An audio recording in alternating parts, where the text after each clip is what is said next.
Hey everybody, welcome to another episode of Freedom Empowered.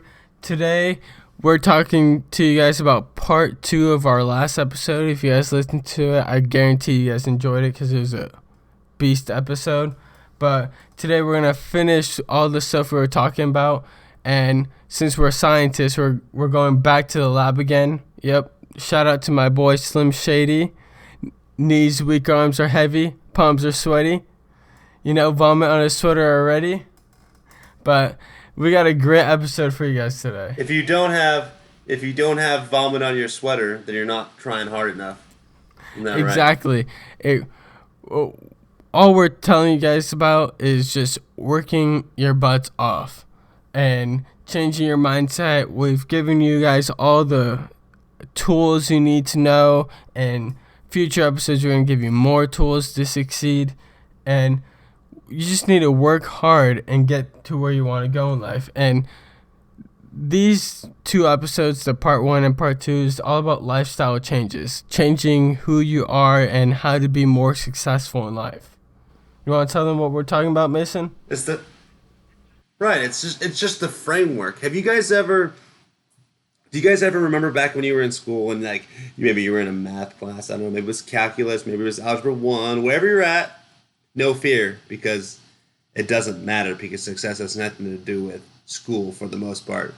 But do you remember back when you were sitting in class and you're like, there's no way I'm ever going to learn this stuff. This stuff is way too difficult, and it looked like a foreign language.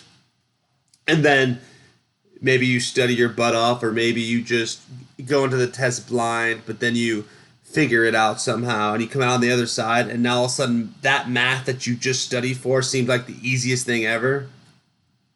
And you're like, wow, how did I ever think that I just had no idea what this was? It's crazy. But that's the way this is too. Freedom is so difficult for some people. Success is so difficult. It's such a crazy idea because so many people live their lives where they're not doing their own thing. They're not pursuing their own definition of freedom. They're not being proactive. So it seems like this foreign idea. But once you immerse yourself, and once you get, rearing and ready to go and start taking action, you'll realize it's actually way easier than, even Algebra 1. Well, yeah, exactly. I think one of the craziest things out there is that there's a lot of people out there who don't even like the idea of doing what you want and like what you love, doesn't even cross their mind. And that's partly why Mason and I started the show, is we're doing what we love and we want to share that with you guys. Like when we started this podcast, it wasn't necessarily about being successful in the process in the podcast. It's more about sharing the ideas and helping you guys be more successful and helping more people like us be successful out there and reach their personal freedom. Right. I mean, I just remember I was talking to a group of people, I don't know, it was last week or a couple weeks ago, and I was like, we talk about, if one of the questions you need to ask yourself is if you could be doing anything in the world right now, what would it be? And I asked them that question, and they were like, maybe I'll just get a nice job, maybe make like $50,000 a year and just relax and maybe I'll have to go back to school if I want to be able to do something more in depth. And I'm like, wait a second, what do you want to do? And 1, they were scared to even say what they wanted to do, and 2, even if they knew what they wanted to do, they had these blinders on. They were they just didn't, they couldn't think big. And I don't know if it's because they didn't know how to think big or they were too scared to admit it. And I'm just and I said, hey, what if you just went balls to the wall and went for it? And they looked at me like I was crazy. I said, hey, this is what my dreams are.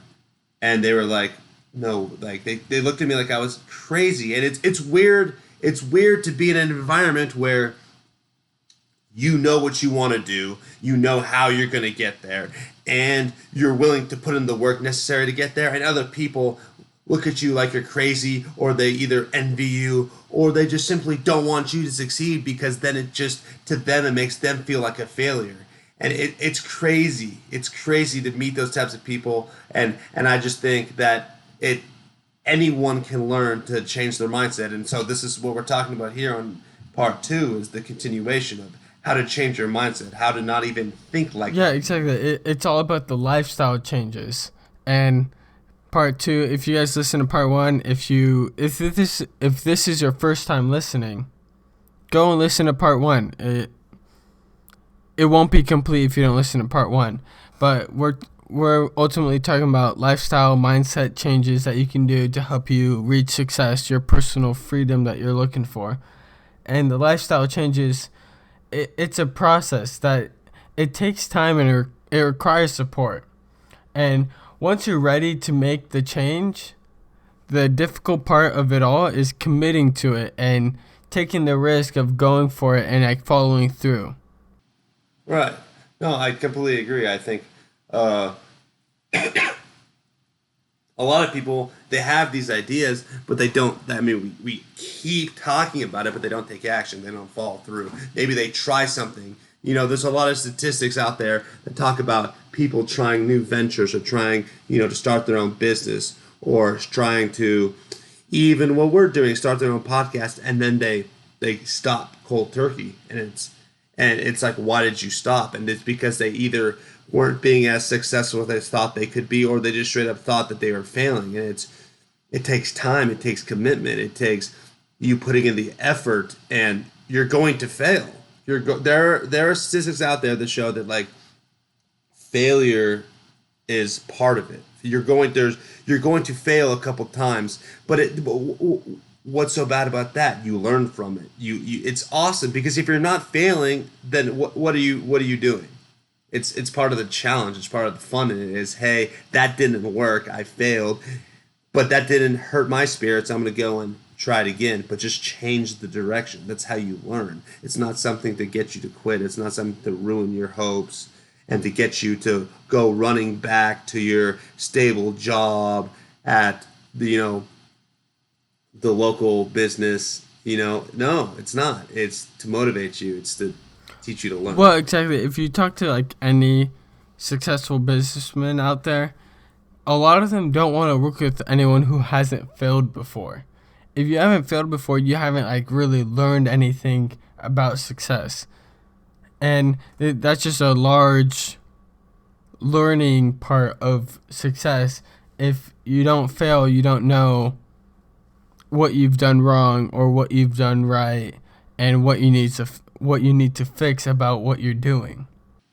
Right. I mean, if you think about it, what's the role of a high level leader, of a high level executive in a business, or you know just somebody running an organization, or just anything, whatever your dreams are? What's the role of the person at the top? The person at the top, their role is to make a decision. It's to, when something goes wrong, make a decision on how to fix it. Inherently, the job of the person, because if everything just ran smoothly in your job, there would be no need for a leader, because there's already manuals written, there's already procedures in place to have it run smoothly. So the only purpose of you being at a high level is to make a decision to overcome failure. You know what I mean? So you inherently have to accept that failure is going to happen at some point. And you should be excited about it. You should see it as a learning opportunity and a way to excel. Yeah, and if you're working on your freedom or success plan, following through it, no matter what happens. Let's say, we'll just go with podcasting just because that's what we're doing. It's an easy example. If you're podcasting and you're only getting like 10 listens a month or 10 downloads a month, and you're like, oh wow, no one's listening to my show, but you stop after 3 months, you didn't really give it time to succeed. You didn't really give it time to grow or let more people hear your message. I was actually listening to someone talk, and they were saying, "Hey, if you come to me and you're asking for help, and you say, 'Hey, how long have you been working on your idea?' Oh, I've been working on it for 6 months, a year even." And he said, "No, come back later. Come back to me after you've been working for 3 years." You know what I mean? Because you can't just be upset that everything isn't going perfectly, even up to a year. You have to continue working. It's it's interesting, but just getting into what we're going to talk about today, which is working on yourself. The first thing is, how many of you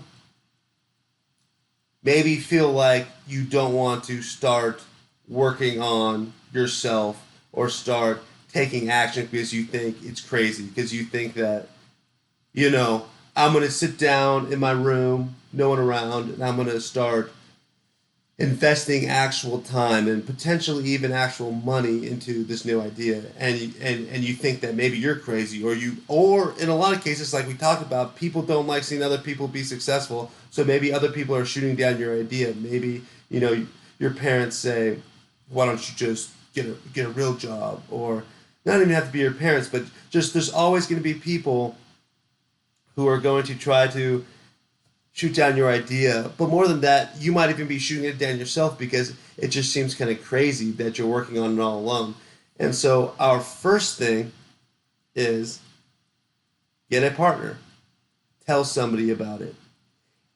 It's an interesting idea. You need to go out there. You need to, because if you tell somebody, one, if you get a partner, business is way easier. Working on things is way easier.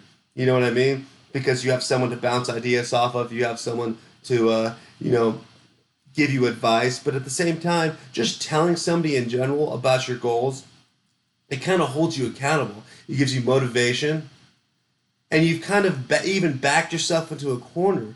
You can't fail at that point, because imagine if you've told a friend or a girlfriend or boyfriend or a family member about what your dreams are and about the work you're doing to get there, and then if you were just to give up, how embarrassing that would look. You know what I mean? So it's almost like you've put yourself in a situation where failure is not an option, and it's definitely a key thing. Yeah, exactly. And and having that person, it's very important to find that person who either shares a vision with you or supports you through it. So, if even if it's not in finding a partner to go through the business ventures with you, just having that person who roots you on to get through that. Or I actually think it might even be better if you have doubters. If you truly believe in your idea and you have doubters, then you're trying to prove them wrong, and at the same time doing something that you love to do and pursuing Right. something that will make you free, then you're going to do everything it takes to be successful just to prove that loser wrong. Right. I mean, it's that's a pretty primal way to look at it. Now you're talking human nature, which is kind of what this episode or even this series is about, is to kind of unleash that human nature, that primal instinct. You know what I mean? To change your core habits. And that right there, it might seem kind of superficial or a little bit immature to think that you're going to use a little bit of anger that you have towards your haters, in quotations. You know what I mean? But to your advantage. But why not? Why not? If it helps you move in the right direction, maybe that's what you need. There's nothing wrong with letting a little bit of immature anger out if it's going to help motivate you. I mean, I would say the only thing to watch out for is don't be cocky. Don't go out there and like give yourself a false sense of accomplishment. Because if you tell like 100 people about what you're doing, and then you start to make up stories about how you've already been successful, you know what I mean? And then and then that could hold you back. That could make you feel like you've already achieved something when you haven't. So what you need one, two, couple people that are either a supporter or a hater. You need to just get some sort of motivation. But don't go out there and be like, hey, guess what I'm doing? Because then you're going to feel like you somehow accomplished something just because you've had the idea. And that's not what you Yeah, want. exactly. And when we're talking about get a partner, someone who either shares the same vision with you or also just wants to be successful in life. And I'll just go back to the podcasting portion of it. Like when Mason and I are podcasting, and let's say I forget what I want to say, it's a lot easier to have someone there to jump on in and save you when you forget an idea. But sometimes Mason doesn't help. But it just helps a lot when you're working together, not in just a podcasting scenario. If you're working in a business, maybe one person's good at marketing and one person's good at making the product. You're working together and you both have the same dream and you're both going for the same goal. You both want to be successful in your freedom.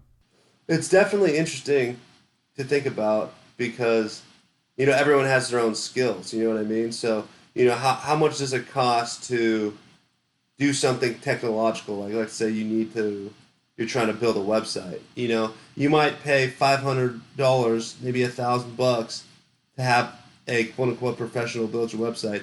But honestly, that stuff's not that hard. Imagine if you just had a friend who was really into computers and he did it for you, or even more of an interesting topic, social media marketing. You know what I mean? Why spend $1,000 a month to have somebody market for you or create advertisements when maybe you have, everyone's got that friend who just loves the Facebook, loves social media, and they're always posting some crazy stuff on it. You know what I mean? What if you just brought them in and said, "Hey, man, I'll let's partner up and like you help me out where I'm not good at," because I know that's the case. I know I don't really like using social media. I like to focus more on myself. But then you have people like Nick who post pictures of every meal he has at Taco Bell, or he's always posting pictures of cute dogs he sees and stuff like that. You know what I mean? You need someone like that to go out there and be flamboyant. Yeah, I don't agree with Mason here, but I'll just hop on to our next topic, which is the idea of All right. consistency, the consistency effect. We've talked about it in previously episodes, and in the previous episodes, we've talked about how it can damage you, how it can get in your way, how people get used to the idea of comfort and consistently going to work, coming home at 5, and watching TV, and how we just think it's damaging. Right. Yeah. Yeah. No. Completely. If you have a consistent life, it can be disadvantageous. As he said, work is for work and home is for play, and then you come home and you waste your time. But there's more to that. The consistency effect is a little bit broader. Your brain, it's actually psychological, and we keep talking about it. We've been reading some books. It's pretty interesting. There's a lot of weird. Your brain's an interesting thing. There's what we're talking about here is your brain will actually come up with excuses to fit your actions. So people make, this is something you might not know, but people make decisions emotionally. So in the heat of the moment, when no matter what they're feeling, they'll come up, they'll make a decision or take an action, but then their brain will come up with an excuse to validate it. And then maybe when you're looking back on it, you're thinking, well, here's the reason why I made that decision, or whatnot. You know what I mean?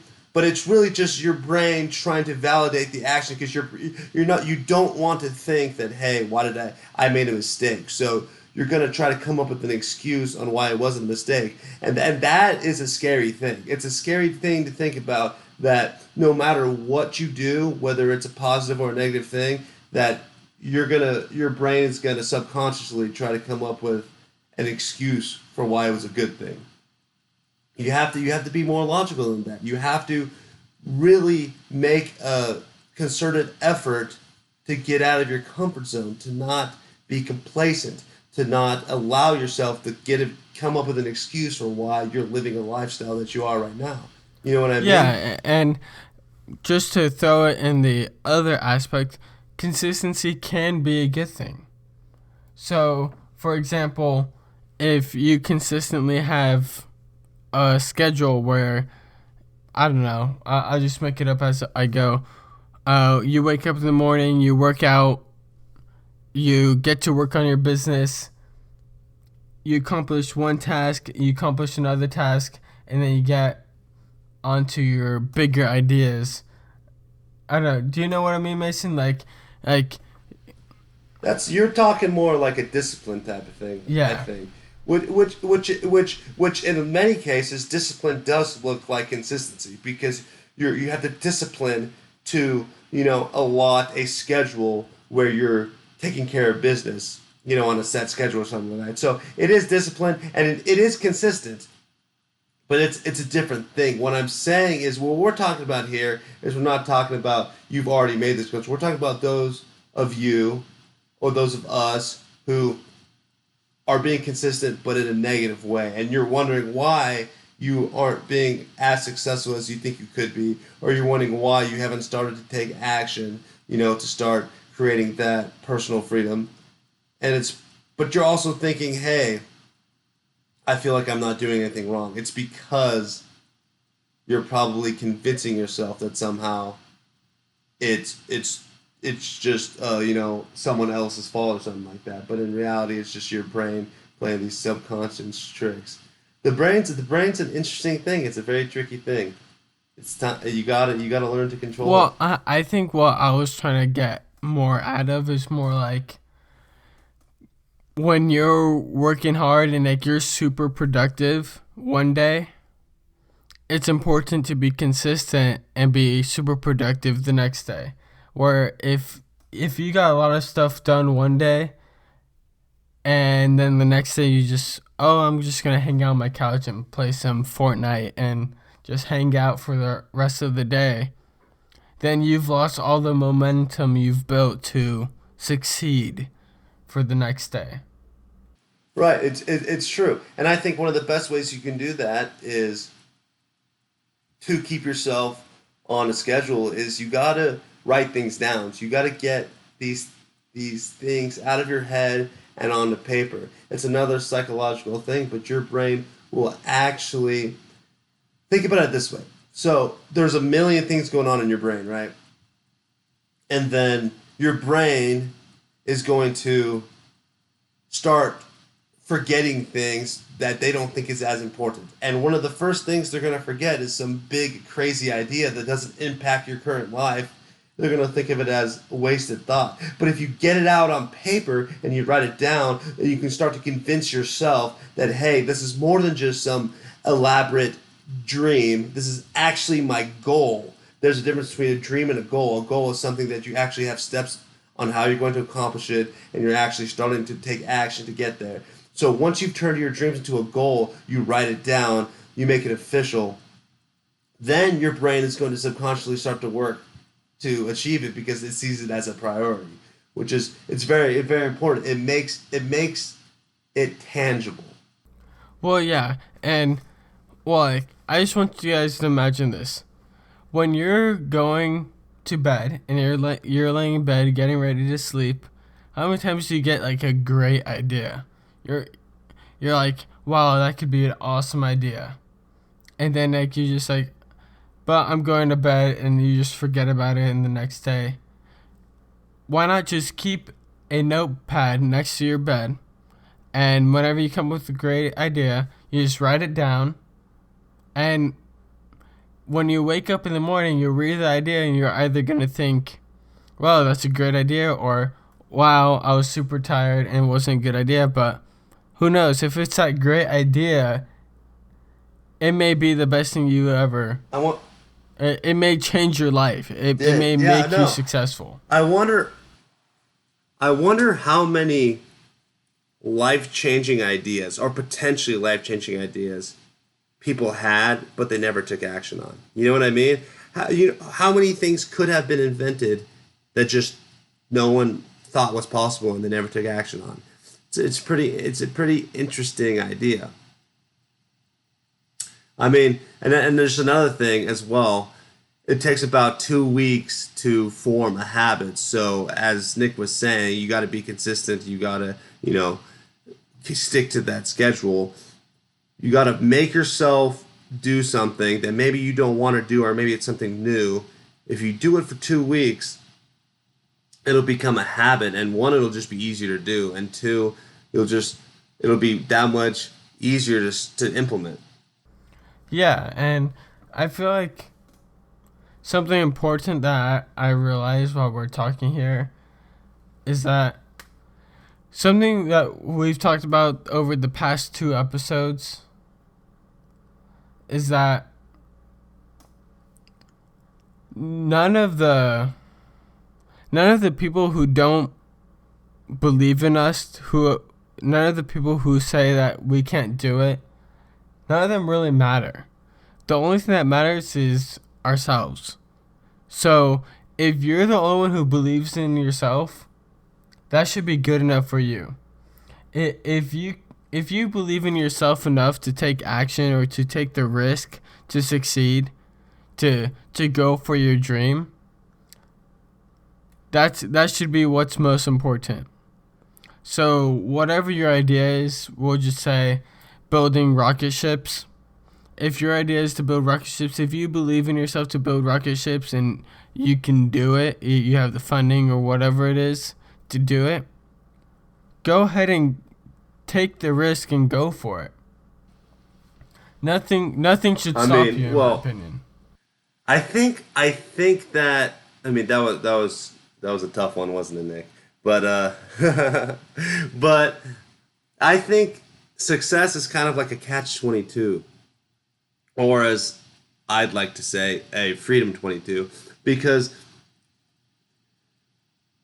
you might be thinking that, hey, I don't want to take action on this. I don't want to start moving in this direction or start a new idea because I don't think I know enough. I don't think I'm skilled enough. I don't think that I'm ready to start investing time and money into, you know, this new idea that I think can be successful. But at the same time, and this is where the Freedom 22 comes in, is that you're never going to have the knowledge, you're never going to have the skills to be successful unless you start. You have to immerse yourself in the field that you're interested in. You have to immerse yourself in your goals, and you have to start actually attempting to achieve them in order to learn about what's the best way to be successful. And we talked about it earlier. It's with the failure thing. You need to go and try and fail before you know what works and doesn't work. So that's where the catch 22 is. You're never going to have the knowledge and the skills unless you attempt and fail. But at the same time, a lot of people are afraid to take action because they think they don't know enough. And it's a tricky thing, but that's part of it where Nick talked about. You need to believe in yourself. You need to somehow pull yourself together and convince yourself to try something. Even if you don't know how it's going to work, but if you believe and you're willing to put in the effort and the time to get there, just start it. And I promise you will figure it out. Because that's what the human nature is all about. It's about adapting. You're a very adaptive person. That's just people in general are very good at adapting and overcoming things. It's called resiliency. You know what I mean? Just take the first step and you're better than that. And you will definitely Well, figure it exactly. out.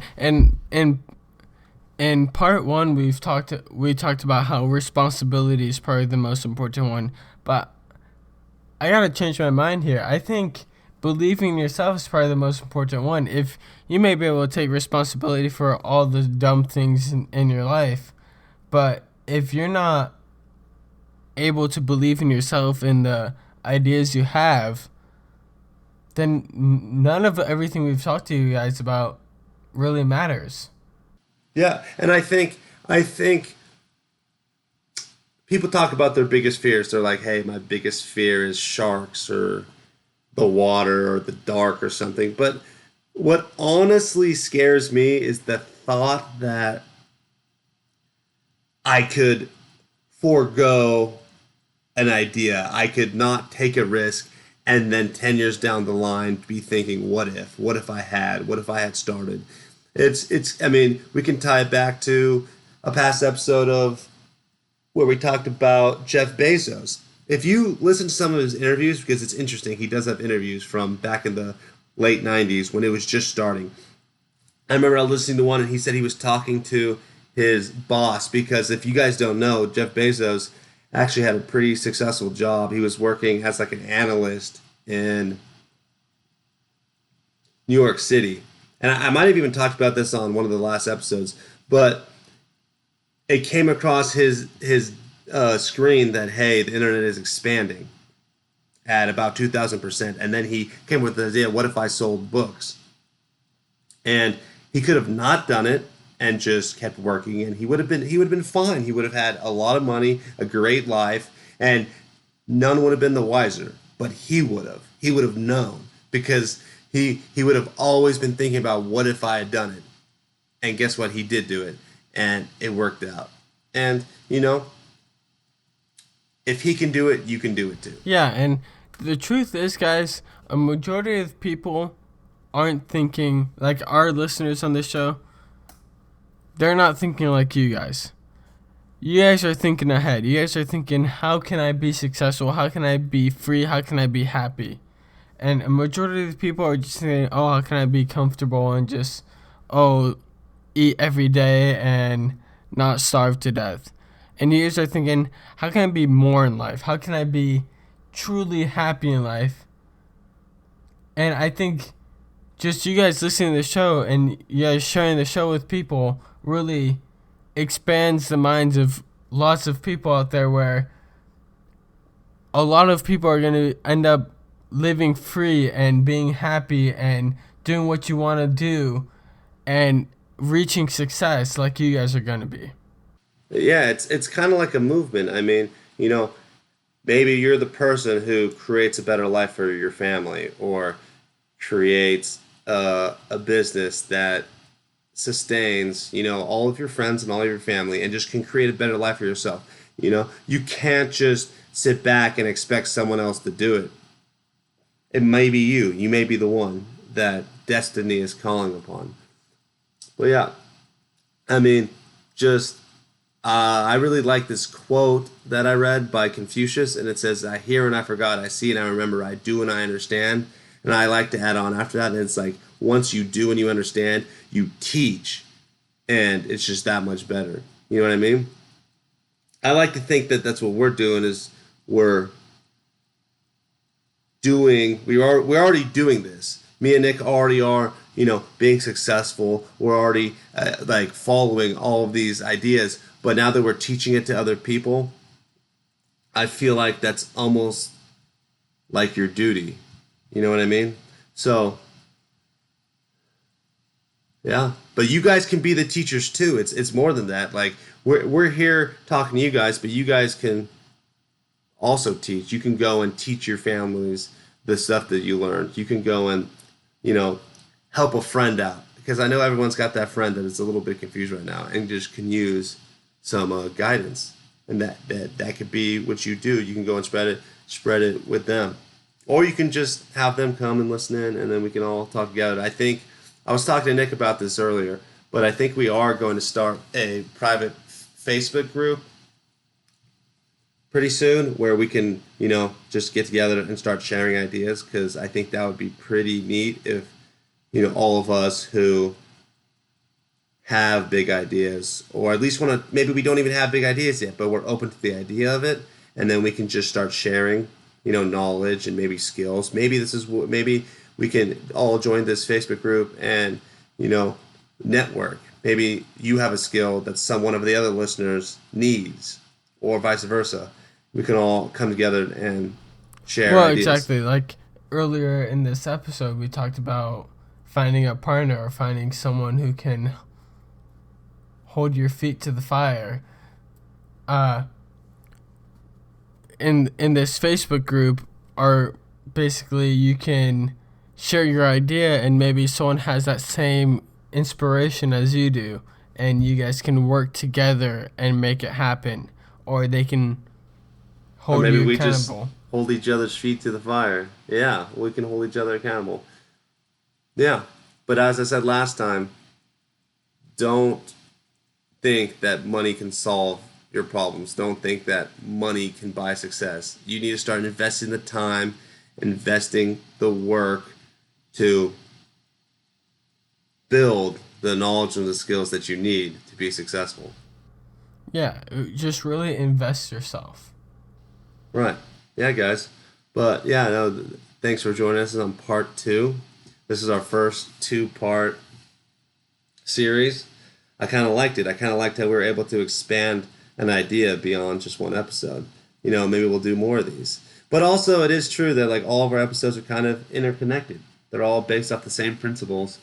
So hopefully, if you do the 5 for Freedom episode challenge, I'm sure you'll see a lot of connections, and you'll start to connect the dots on your own and realize how success really isn't that crazy of an idea. It really just boils down to being willing to take the risk, one, and two, put in the effort to get where you want to be. But yeah, guys, thanks for joining us on another great episode of Freedom Yeah, Empowered. we'll talk to you guys next time.